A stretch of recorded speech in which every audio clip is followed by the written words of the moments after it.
दोस्तों नमस्कार। दोस्तों मैं विमल शाही आप सभी लोगों का अपने चैनल में स्वागत करता हूं और उम्मीद करता हूं कि आप लोग सब लोग स्वस्थ होंगे एवं मस्त होंगे। सभी राष्ट्रवादियों और सनातनियों से ये निवेदन रहेगा कि आप लोग मेरे चैनल को सब्सक्राइब कर लीजिए और वीडियो को लाइक एवं शेयर भी कीजिए।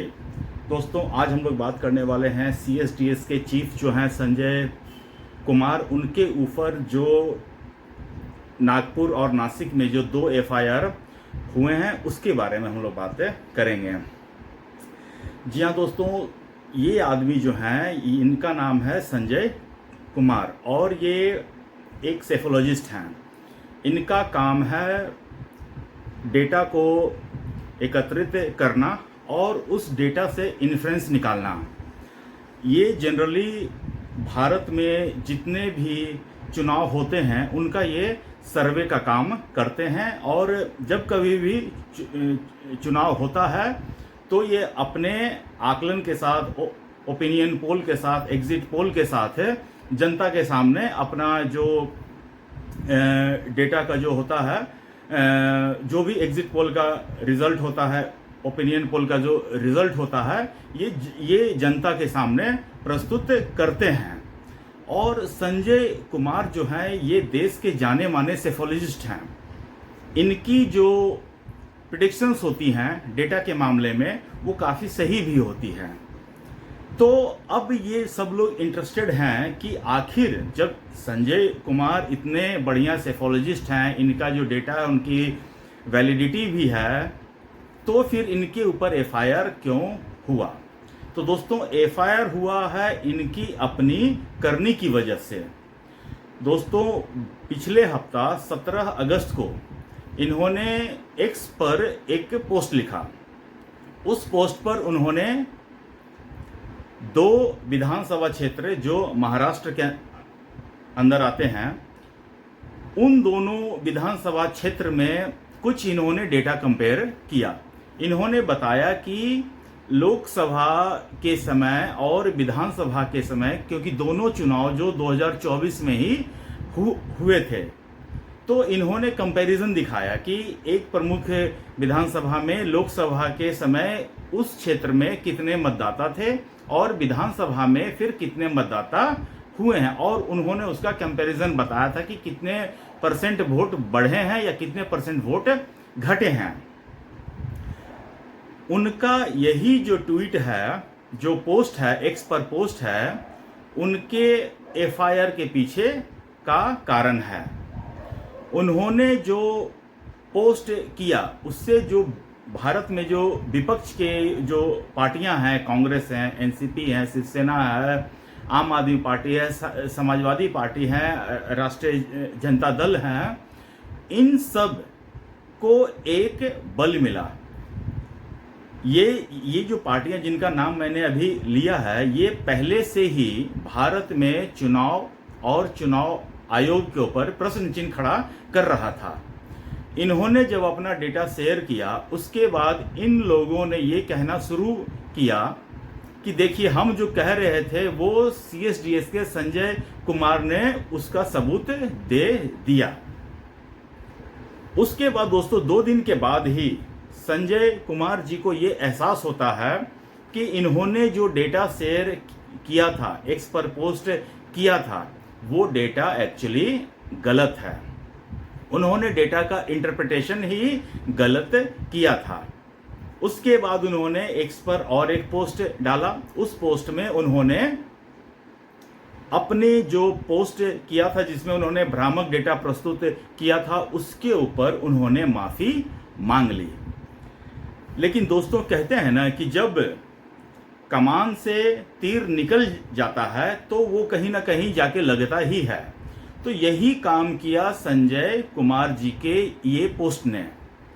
देश में विपक्षी पार्टियां, खासकर कांग्रेस पार्टी जो है, वो चुनाव और चुनाव आयोग पर काफ़ी आक्रामक हैं। वो पिछले कई दिनों से कह रहे हैं कि चुनाव जो है, चुनाव आयोग जो है वो चुनाव में धांधली करके भारतीय जनता पार्टी को जितवा रहा है। ये अलग बात है कि अगर भारतीय जनता पार्टी को धांधली करके चुनाव जीतना ही होता तो वो पश्चिम बंगाल में जरूर जीतता। अगर भाजपा को धांधली करके चुनाव जीतना ही था तो पंजाब में भी जीत सकता था। अगर भाजपा को धांधली करके ही चुनाव जीतना था तो वो अयोध्या सीट कभी नहीं हारती। तो ऐसे अनेकों एग्जाम्पल मैं आपको दे सकता हूं।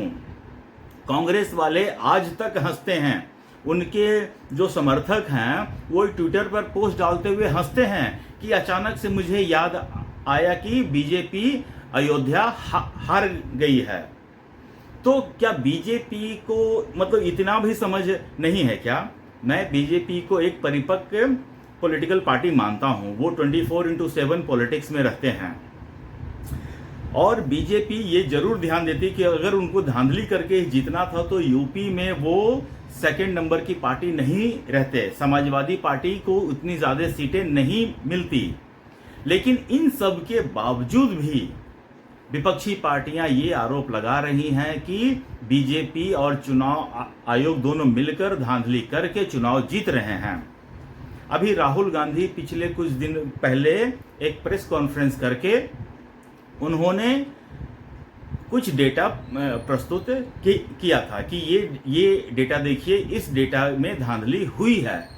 और जब चुनाव आयोग ने उनसे कहा कि ठीक है, आप जो डेटा दिखा रहे हैं आप मुझे एक एफिडेविट पर साइन करके मुझे दे दीजिए कि ये आपका डेटा है और ये इसमें धांधली है।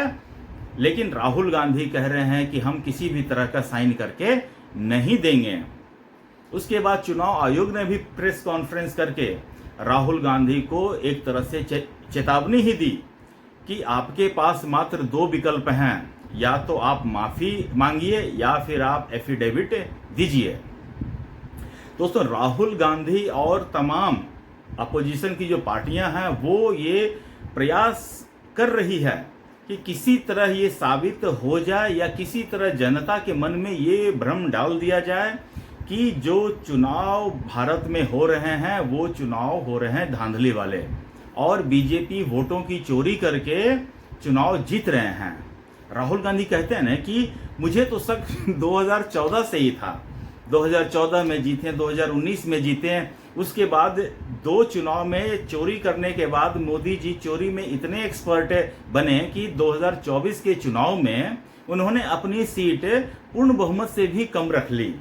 वाह रे वाह, मोदी जी चोर, ऐसा चोरी कौन करता है।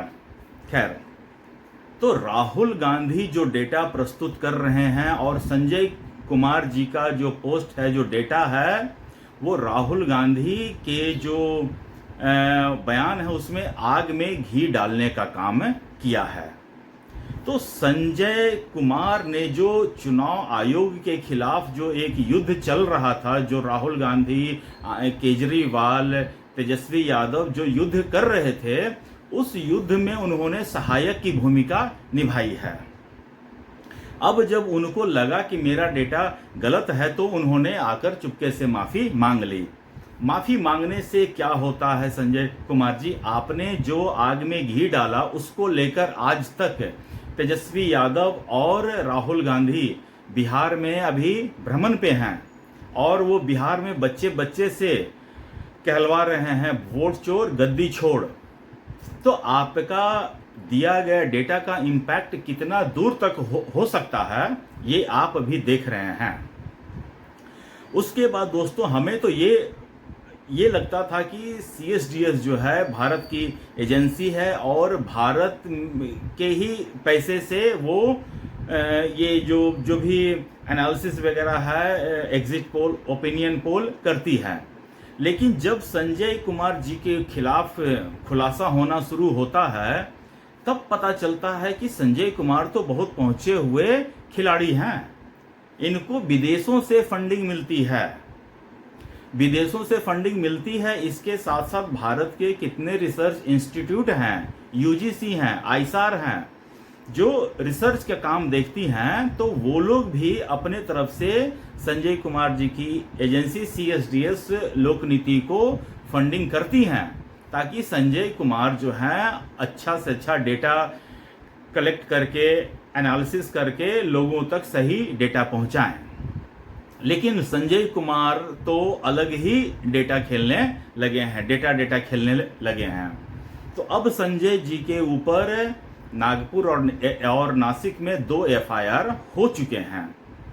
मुझे तो जांच एजेंसी से इतना ही कहना है कि संजय कुमार को जो फंडिंग बाहर से मिल रही है, हमें ये जांच एजेंसी को ये ज़रूर पता करना चाहिए कि और कौन कौन से देश हैं जहां से संजय जी को फंडिंग मिल रही है, और संजय को जो फंडिंग मिल रही है तो उसके बदले में रिटर्न में संजय उन लोगों को क्या दे रहे हैं, ये जानना बहुत ज़रूरी है। क्योंकि दोस्तों कोई भी आदमी फंडिंग करता है तो वो रिटर्न में कुछ एक्सपेक्ट करता है, तो हमें ये चीज़ को देखना पड़ेगा।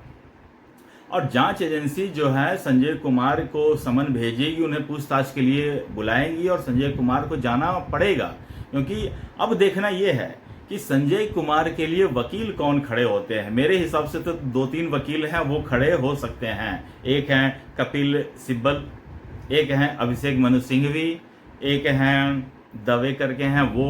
तो ये सारे वकील संजय कुमार के लिए खड़े हो सकते हैं उन्हें बचाने के लिए। लेकिन संजय कुमार ने जो आग लगाई है उसका परिणाम होने जा रहा है बड़ा दूरगामी। अब ये देखना है कि इस सिचुएशन से चुनाव आयोग और नरेंद्र मोदी किस तरह से निपटते हैं। क्या नरेंद्र मोदी और चुनाव आयोग फिर से जनता के मन में विश्वास हासिल करने में कामयाब रहेंगे, ये देखने वाली बात है दोस्तों। तो मुझे आज के लिए इतना ही अपडेट देना था। आप लोग अपना ख्याल रखिए, स्वस्थ रहिए, मस्त रहिए। तब तक के लिए नमस्कार, बाय।